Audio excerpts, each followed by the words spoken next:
বিসমিল্লাহির রহমানির রহিম। উপস্থিত আজকের অনুষ্ঠানের সম্মানিত সভাপতি, প্রধান অতিথি, বিশেষ অতিথিবৃন্দ, বিভিন্ন সাংবাদিকবৃন্দ, দেশের বিভিন্ন প্রশাসনের উপস্থিত কর্মকর্তাবৃন্দ এবং আমার প্রাণপ্রিয় ডেস্টিনি পরিবারের ডেস্টিনি যোদ্ধারা, সবাইকে জানাচ্ছি আসসালামু আলাইকুম। আজকের দিনটি নিঃসন্দেহে আমাদের মাঝে একটি আনন্দের দিন। আমরা 25 বছরে পদার্পণ করেছি, কিন্তু এই আনন্দের অভিব্যক্তিটা, বহিঃপ্রকাশটা আমাদের মাঝে নাই।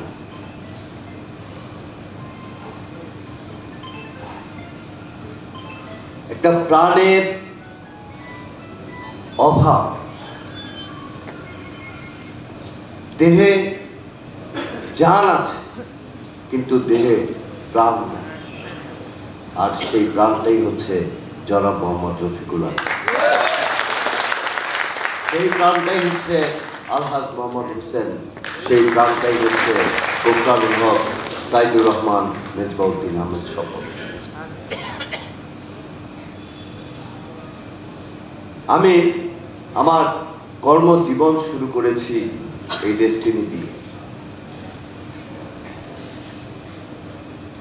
পুরাতন ঢাকায় পড়াশোনা করতাম, ছোট থেকে বড় হচ্ছি, স্বপ্নটা খুবই সীমিত ছিল। বাবার গাড়ি ছিল, বাট নিজে গাড়ি কিনবো কখনো স্বপ্ন দেখতাম না, কারণ সেই স্বপ্ন দেখার সাহস আমার মাঝে ছিল না।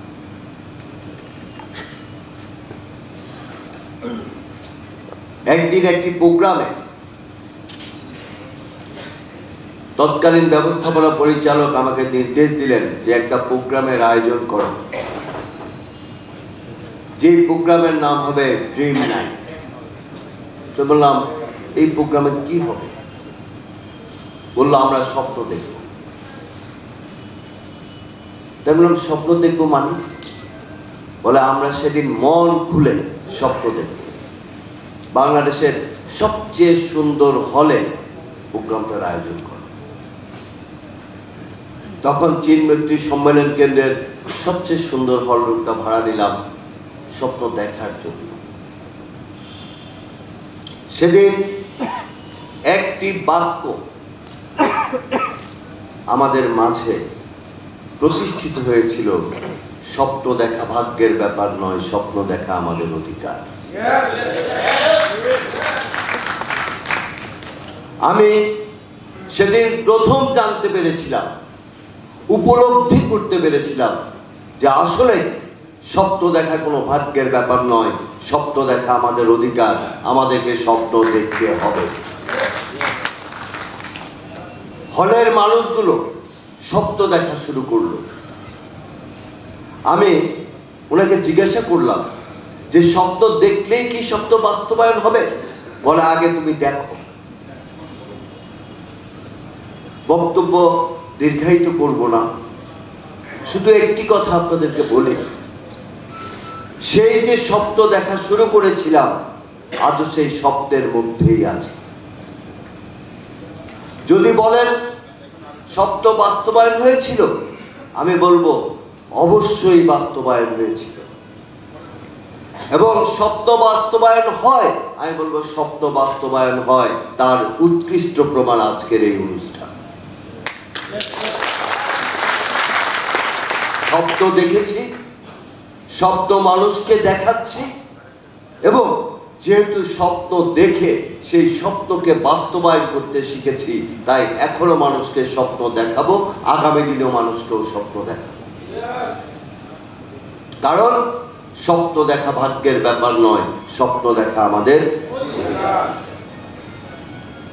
তবে তিনি আরেকটি সূত্র দিয়েছিলেন যে কাদের স্বপ্ন বাস্তবায়ন হবে না। তিনি বলেছিলেন, কারো দ্বারা তোমার স্বপ্ন চুরি হতে দেবে না। যদি তোমার স্বপ্ন চুরি হয়ে যায় তাহলে তুমি তোমার স্বপ্নকে বাস্তবায়ন করতে পারবে না। সেই তত্ত্বকে, সেই সূত্রকে বিশ্বাস করে ডেস্টিনিকে প্রতিষ্ঠিত করার স্বপ্নকে লালন করে আজও বেঁচে আছি। আমাদের স্বপ্ন কি চুরি হয়েছে? আমরা কি আমাদের স্বপ্ন চুরি হতে দেব? তাহলে ইনশাআল্লাহ ডেস্টিনি বিশ্বের বুকে আবার মাথা উঁচু করে দাঁড়াবে। অনেকেই প্রশ্ন করেন, ডেস্টিনি বন্ধ হয়েছে কেন? কেউ তথ্য বিভ্রাট, কেউ ষড়যন্ত্র। আমি বলবো, যে প্রতিষ্ঠানটি 2001 সাল থেকে 2013 সাল 12 সাল পর্যন্ত 5,000 কোটি টাকা লেনদেন করেছে, সেই প্রতিষ্ঠানের বিরুদ্ধেই 5,300 কোটি টাকা আত্মসাতের অভিযোগ এসেছে। যে টাকাটার মধ্যে 1900 কোটি টাকা ছিল ডিস্ট্রিবিউটরদের কমিশন। আমার বিশ্বাস এখানে আপনারা সবাই সেই কমিশনটা পেয়েছেন। 408 কোটি টাকা ছিল ভ্যাট ট্যাক্স, সিএসআর, কর্মচারী বেতন, প্রতিষ্ঠান পরিচালনা ব্যয়, 1800 কোটি টাকার সম্পদ ক্রয়। সবকিছুই কিন্তু ওই 5,300 কোটি টাকার মধ্যেই ছিল। অথচ আইন অন্ধ, অন্ধের মতোই আমরা অবিচারের শিকার হলাম, আমরা বৈষম্যের শিকার। আজকের এই দিনে আমি কৃতজ্ঞতা প্রকাশ করছি। আমি সশ্রদ্ধ চিত্তে সেই বিদেহী আত্মার মাগফিরাত কামনা করছি, যারা বৈষম্য বিরোধী আন্দোলনে নিজেদের আত্মত্যাগের মাধ্যমে একটি সরকার গঠন করেছে, যারা ন্যায় বিচার প্রতিষ্ঠার জন্য এই দেশে কাজ করছে। তাদের এই আত্মত্যাগ এর ফসল 16 কোটি মানুষ যেমন পেয়েছে, ঠিক তেমনই পেয়েছে ডেস্টিনি পরিবারের এই 45 লক্ষ মানুষ। ফ্যাসিবাদের পরিবর্তনের সাথে সাথে আমরা স্বপ্ন দেখা শুরু করেছি যে এই সরকার বৈষম্যহীন একটি সরকার। ডেস্টিনির 45 লক্ষ মানুষ আর বৈষম্যের শিকার হবেন না। এবং এই তত্ত্বকে, এই বিশ্বাসকে বাস্তব রূপান্তর করেছেন আদালত কর্তৃক নিযুক্ত বোর্ড পরিচালকগণ। আমি আজকের দিনে সশ্রদ্ধ চিত্তে তাদের প্রতি কৃতজ্ঞতা প্রকাশ করছি যে ডেস্টিনির 2.5 কোটি মানুষ তাদেরকে আজীবন স্মরণ রাখবে। সেই আজকের বোর্ড পরিচালক জনাব প্রশান্ত ভূষণ বড়ুয়া, বাংলার গর্বিত সন্তান, আজকের অনুষ্ঠানের সম্মানিত সভাপতি, বোর্ড কর্তৃক নিযুক্ত independent director engineer Mushfiq Anam এবং ইকবাল জামান সাহেব। আমরা দাঁড়ে দাঁড়ে ঘুরেছি একটা আকুতি নিয়ে, একটা আবেদন নিয়ে, আমাদের একটা চাওয়া নিয়ে। আমাদের আবেদন ছিল যে ডেস্টিনির প্রতি আমাদের কোনো অভিযোগ নাই। আমাদের কি কোনো অভিযোগ আছে? ডেস্টিনি দ্বারা আমরা প্রতারিত নই, ডেস্টিনি দ্বারা আমরা ক্ষতিগ্রস্ত নই। আমরা আমাদের ম্যানেজমেন্টকে আমাদের মাঝে ফিরে চাই। এই মামলাটার পুনঃ তদন্ত হোক, এবং পুনঃ তদন্ত হলে নিশ্চিতভাবে প্রমাণিত হবে যে ডেস্টিনি কারোর সাথে প্রতারণা করেনি। মাল্টিলেভেল মার্কেটিং নিয়ে বাংলাদেশের মানুষের মাঝে বিভ্রান্তি ছিল, কারণ সকল প্রতিষ্ঠান সকল পদ্ধতিকে যথাযথভাবে প্রয়োগ করে না। এই কথা সত্য, মাল্টি লেভেল মার্কেটিং একটি স্বীকৃত বিপণন পদ্ধতি, যার প্রমাণ 2013 সালে বাংলাদেশ সরকার মাল্টি লেভেল মার্কেটিং নিয়ন্ত্রণ আইন প্রণয়নের মাধ্যমে মাল্টি লেভেল মার্কেটিংকে বাংলাদেশের স্বীকৃত একটি বিপণন পদ্ধতি হিসেবে ঘোষণা করেছে। কিন্তু অবাক বিষয় হচ্ছে যে 2013 সালে বাংলাদেশে মাল্টি লেভেল মার্কেটিং এর আইন প্রণীত হলেও মুক্ত হয়নি ডেস্টিনি, মুক্তি পায়নি ডেস্টিনি 2000 লিমিটেডের পরিবারের সদস্যরা, কর্মসংস্থান ফিরে পায়নি ডেস্টিনি 2000 লিমিটেডের 45 লক্ষ মানুষ। আজকে যিনি বাংলাদেশের প্রধান উপদেষ্টা, 2008 সালে world federation of direct selling association multi level marketing কোম্পানিগুলোর যে কংগ্রেস বা অ্যাসোসিয়েশন সিঙ্গাপুরে অনুষ্ঠিত, সেই অনুষ্ঠানে তিনি কিনোট স্পিকার হিসেবে 2 ঘন্টা 10 মিনিট বক্তব্য প্রদান করেছেন। তিনি তার বক্তব্যে গ্রামীণ ব্যাংকের কনসেপ্ট যেমন একটি দেশের একেবারে রুট লেভেলের মানুষকে আর্থিকভাবে স্বাবলম্বী করার ক্ষেত্রে একটা সহায়ক কনসেপ্ট হিসেবে কাজ করে, উদ্যোক্তা তৈরির কারখানা হিসেবে কাজ করে, তিনি তার বক্তব্যে অকপটে স্বীকার করেছেন এইরকম আরেকটি পদ্ধতি হচ্ছে মাল্টি লেভেল মার্কেটিং, যেটা মানুষকে উদ্যোক্তা হিসেবে তৈরি করে। ডক্টর মোহাম্মদ ইউনূস সাহেবের সেই 3-0 কনসেপ্ট বাংলাদেশের প্রতিষ্ঠার ক্ষেত্রে আমি বিশ্বাস করি মাল্টি লেভেল মার্কেটিং তথা ডেস্টিনি 2000 লিমিটেড অন্যতম একটি উদাহরণ হিসেবে প্রতিষ্ঠিত হতে পারে। সেই সম্ভাবনাকে সামনে রেখে 2013 সালের প্রণীত আইনকে মাথায় রেখে নবযাত্রায় প্রস্তুত হচ্ছে ডেস্টিনি 2000 লিমিটেড। আপনারা অনেকে অধীর আগ্রহে অপেক্ষা করছেন। হ্যাঁ, আমি আজকে আপনাদের সামনে 3টি ঘোষণা দিতে চাই আমাদের বোর্ড চেয়ারম্যান ব্যারিস্টার প্রশান্ত ভূষণ বড়ুয়ার পক্ষ থেকে। প্রথম ঘোষণা, ডেস্টিনি 2000 লিমিটেড এবং তার সংশ্লিষ্ট সকল প্রতিষ্ঠানে যারা বিনিয়োগ করেছেন নিশ্চিতভাবে তারা তাদের সকল বিনিয়োগ ফেরত পাবেন। আদালতের নির্দেশনার মাধ্যমে ডেস্টিনি 2000 লিমিটেড ব্যবসা করে, সম্পদ বিক্রি করে নয়, আমি আবারও বলছি, ব্যবসা করে ব্যবসায়ীদের টাকা, বিনিয়োগকারীদের টাকা ডেস্টিনি 2000 লিমিটেড ফেরত প্রদান করবে ইনশাআল্লাহ। দ্বিতীয় ঘোষণা, ডেস্টিনি 2000 লিমিটেড 12 বছর বন্ধ ছিল। মামুন তার বক্তব্য বলেছে, বন্যা হলে স্বাভাবিক ক্ষয়ক্ষতি হয় কিন্তু পলি জমে। 12 বছরে যে শক্তি, যে শোক, যে আবেগ আমাদের মাঝে আছে, ইনশাআল্লাহ আজ থেকে সেই শোককে আমরা শক্তিতে রূপান্তর করে 10 গুণ ব্যবসা করার প্রতিজ্ঞাবদ্ধ আমরা আজকে এখান থেকে হতে চাই। এবং ডেস্টিনি 2000 লিমিটেড মানুষের সাথে প্রতারণা করেনি। ডেস্টিনি প্রতারক কোম্পানি নয়, এই প্রমাণটাও আগামী দিনের ডেস্টিনি প্রমাণ করবে এই বাংলাদেশের মাটিতে। এই 3টি ঘোষণা আমি মাননীয় চেয়ারম্যানের পক্ষ থেকে আপনাদেরকে দিতে চাই।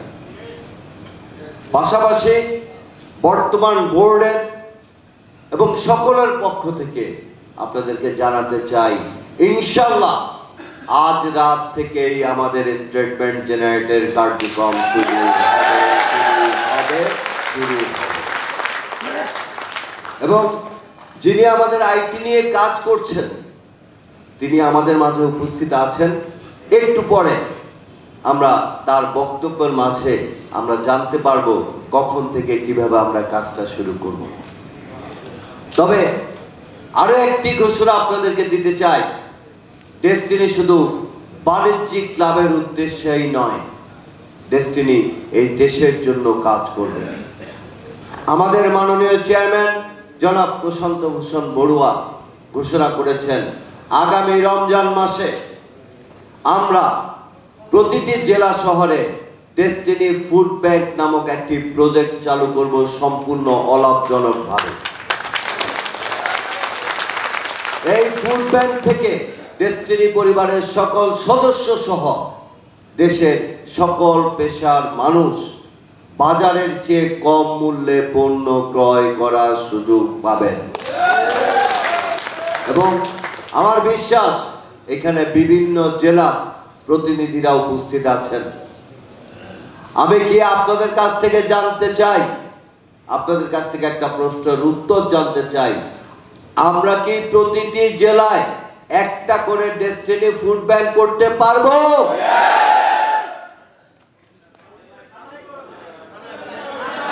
এবং আমি জানি যে প্রতিটি থানায় আমাদের একটি করে ফুড ব্যাংক হবে। আমরা ৪৫ লক্ষ মানুষকে নয়, আমরা ১৮ কোটি মানুষকে বাজারের চেয়ে কম মূল্যে পণ্য বিপণন করতে চাই। আমরা কি এই কাজটি করব? ইনশাআল্লাহ আমরা এই কাজটি করব। ডেস্টিনির আগামী দিনের বিপণন পরিকল্পনা কয়েকটি জিনিস একেবারে স্পষ্টভাবে আপনাদেরকে জানিয়ে দিতে চাই যে ডেস্টিনির আগামী দিনের বিপণন পরিকল্পনা বা আজ রাত থেকে যে বিপণন পরিকল্পনা অনুযায়ী আপনারা কাজ করবেন, সেই বিপণন পরিকল্পনাটি সম্পূর্ণভাবে বাংলাদেশ সরকারের ২০১৩ সালের প্রণীত আইন ৪৪ নাম, যেটা মাল্টি লেভেল মার্কেটিং নিয়ন্ত্রণ কার্যক্রম আইন হিসেবে পরিচিত, সেই আইন অনুযায়ী পরিচালিত হবে। আইনের প্রতিটি ধারাকে যথাযথভাবে অনুসরণ করা হবে এই বিপণন প্রক্রিয়ায়। আর্থিকভাবে কিংবা পণ্য ক্রয় করে কোনো ব্যক্তি প্রতারিত হওয়ার কোনো সুযোগ এই পরিকল্পনায় থাকবে না। সম্পূর্ণ প্রযুক্তি নির্ভর অনলাইন বেসড আমাদের বিপণন পরিকল্পনা বাস্তবায়িত হবে, যেখানে অনলাইন পেমেন্ট গেটওয়ের মাধ্যমে পণ্যের মূল্য পরিশোধ করা হবে এবং মোবাইল ব্যাংকিং এর মাধ্যমে সেই পণ্যের উপর বিকৃত কমিশন যথাসময়ে বলতে আমি বলছি সর্বোচ্চ ১২ ঘন্টার মধ্যে আপনার বিকাশ নগদ মোবাইল ব্যাংকিং এ পৌঁছে দেওয়া হবে। কোনো ধরনের আর্থিক অনিয়ম, অস্বচ্ছতার কোনো সুযোগ এই বিপণন পরিকল্পনায় থাকবে না, থাকবে না, থাকবে না। এবং আমি বিশ্বাস করি যে বিগত সময়ে আমাদের মাঝে মধ্যে একটা ভয় তৈরি হইতো যে আমরা ক্যারিয়ার হিসাবে এই পেশাকে আমরা গ্রহণ করে সমাজে মর্যাদাপূর্ণ অবস্থানে আসতে পারবো কিনা। কিন্তু এই ২০১৩ সালের আইন বাস্তবায়ন হওয়ার পর আজকে আমি আপনাদেরকে দৃঢ় চিত্তে বলতে চাই, আবারও বলছি, দৃঢ় চিত্তে বলতে চাই, এই আইন অনুযায়ী আমাদের ব্যবসা পরিচালিত হবে এবং ক্যারিয়ার হিসাবে আমরা এই মাল্টি লেভেল মার্কেটিংকে গ্রহণ করতে পারবো নিশ্চিন্তে। যেহেতু আদালত নিযুক্ত বোর্ড, আমি বিশ্বাস করি তাদের একটা কথা আমার খুব ভালো লাগে। তারা বলেন আমরা লাভের জন্য আসিনি, আমরা দায়িত্ব পালন করার জন্য এসেছি। কথাটা কিন্তু সত্য। শেয়ার হোল্ডার হিসেবে আমার লাভ আছে, কিন্তু মুশফিক আলম সাহেবের কিন্তু কোনো লাভ নাই, ইকবাল জামান সাহেবের কিন্তু কোনো লাভ নাই, ব্যারিস্টার প্রশান্ত ভূষণ বড়ুয়ার কোনো লাভ নাই। কারণ আদালত তাদেরকে স্বল্পকালীন সময়ের জন্য আমাদের কাছে প্রেরণ করেছেন। তাহলে তারা কি লাভের জন্য এখানে এসেছেন? তারা বলছেন আপনাদের ন্যায্য অধিকার আপনাদেরকে বুঝিয়ে দেওয়ার জন্য আমরা এই প্রতিষ্ঠানে এসেছি। এবং আমার বিশ্বাস, যেহেতু মহামান্য হাইকোর্ট থেকে তাদেরকে প্রেরণ করেছেন, তাদেরকে দায়িত্ব দিয়েছেন, অনিয়ম নামক শব্দটা ডেস্টিনিতে আর কোনোদিন স্থান পাবে না। আর আমরা যদি নিয়মের মধ্যে থাকি, তাহলে আমার বিশ্বাস যে বাংলাদেশের কোনো মিডিয়া, কোনো সংস্থা, কোনো ব্যক্তি আমাদেরকে কখনোই বিতর্কিত অবস্থানে নিয়ে যেতে পারে না। তো যাই হোক, আমি আমার বক্তব্য আর দীর্ঘায়িত করতে চাচ্ছি না, শুধু একটু কথাই বলবো যে আজকের এই দিনটি অত্যন্ত আবেগের একটা দিন, অত্যন্ত প্রত্যাশার একটা দিন। অনেক কথা মনে পড়ে, অনেক স্মৃতি, অনেক গল্প, অনেক কষ্ট, অনেক বেদনা। এই ডেস্টিনি করতে এসে আমরা কে কি হারিয়েছি, আমরা অনেকেই অনেক কিছু হারিয়েছি। আমাকে যদি আপনারা প্রশ্ন করেন আপনি কি হারিয়েছেন, হ্যাঁ, একটা জিনিস ধরে রেখেছি, বারবার হেরেছি কিন্তু হার মানি। কারণ রফিকুল আমিনের সৈনিকেরা হার মানতে জানে। হেরেছি, জীবন যুদ্ধে অনেকবার হেরেছি, অনেক কিছু হারিয়েছি।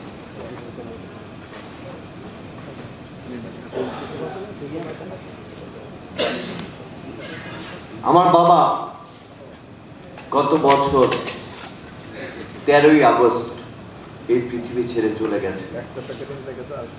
সবাই আপনারা আমার বাবার জন্য দোয়া করবেন, আল্লাহ যেন তাকে পরকালে ভালো রাখে।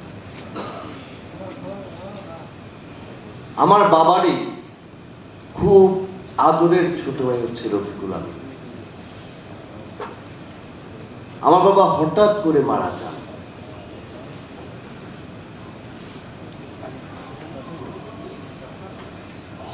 বাবার মারা যাওয়ার কোনো সিমটম ছিল না। এশার নামাজও তিনি জামাতের সাথে পড়েছেন মসজিদে, ফজর নামাজের একটু আগে তিনি মারা গেছেন। তো শেষ দিনে তিনি আমাকে জিজ্ঞাসা করছিলেন যে আজগরের কি কিছু হবে না? আজগর বলতে রফিকুল আমিন।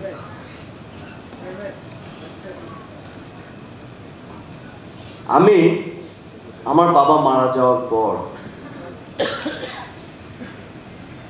রফিকুল আমিনের প্যারোলের মুক্তির জন্য আবেদন করি, যেহেতু তিনি আমার চাচা। কি হারিয়েছি সেটা আমি আপনাদেরকে ওভাবে বলতে পারবো না। বিকেল 4টায় আমার বাবার জানাজা হয়, বাট আমার চাচা আসতে 6টা 7টা বেজে যায়। তো বাবার লাশটা রাজারদড়ি সরকারি প্রাথমিক বিদ্যালয়ের মাঠে চাদর দিয়ে ঢাকা ছিল। উনি যখন আসলেন, আসার পর আমাকে শুধু একটা কথা জিজ্ঞাসা করলেন, কি হয়েছে, কি হয়েছে? আমি শুধু বলেছিলাম জানি না।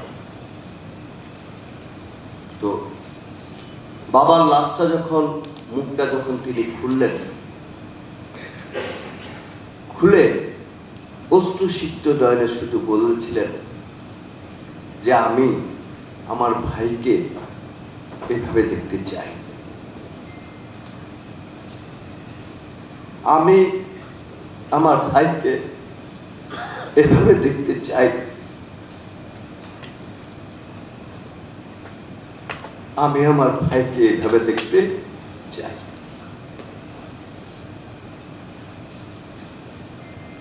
আমরা কি হারিয়েছি, কতটা বেদনা এই হৃদয়ে ধারণ করছি, কতটা যন্ত্রণা এই হৃদয়ে ধারণ করছি, সেটা আমরা ছাড়া কেউ জানে না।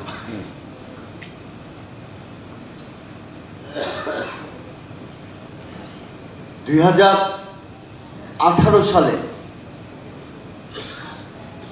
রাজনৈতিক মামলায় আমিও কারাগারে ছিলাম, উনিও তখন কারাগারে। একদিন হঠাৎ করে একজন কারারক্ষী এসে আমাকে বললেন যে আপনার চাচা স্ট্রোক করেছে, মনে হয় তিনি বেঁচে নাই। সকালবেলা খুব ভোরে একটু অনুনয় বিনয় করে 1 ঘন্টা আগে লকআপ খুলে হসপিটালের ডাক্তার বিপ্লব সাহেবের কাছে গেলাম। যাওয়ার পর তিনি বললেন বাঁচার সম্ভাবনা 10 ভাগ। 21 দিন তিনি অচেতন ছিলেন।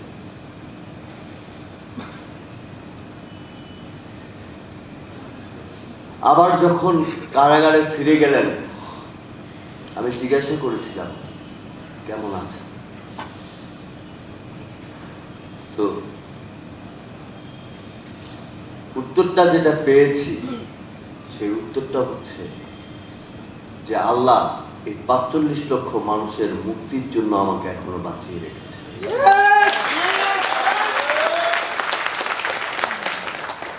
হারানোর বেদনা, পাওয়ার আনন্দ। আজ ডেস্টিনির এই হাসি মাখা মুখগুলোকে দেখলে আমি আমার বাবাকে ফিরে পাই। আমি ডেস্টিনির এই হাসি মাখা মুখগুলোকে দেখলে আমার চাচাকে ফিরে পাই। আমার নামও তিনি রেখেছেন। আমার 2টি ছেলে, আমার নাম আশরাফুল আমিন, বাট আমার বড় ছেলের নাম রকিবুল আমিন, ছোট ছেলের নাম রিয়াদুল আমিন। আমার নামও তিনি রেখেছেন। আমার 2 সন্তানের নামও কিন্তু আমার নামের সাথে নয়, তার নামের সাথে মিল রেখে রেখেছেন। কতটা আকুতি, কতটা মিনতি, কতটা আবেগ, কতটা আবেদন আমার মাঝে কাজ করে, সেটা আমি আপনাদেরকে কোনো দিনও বোঝাতে পারবো না। একটি মানুষ জীবনের 12টি বছর কারাগারে, 13টি বছর, এখনো সেখানে বসে স্বপ্ন দেখে ডেস্টিনির মানুষের মুক্তি, আবার ডেস্টিনির আঙিনা ভরে উঠবে আপনাদের পদচারণা।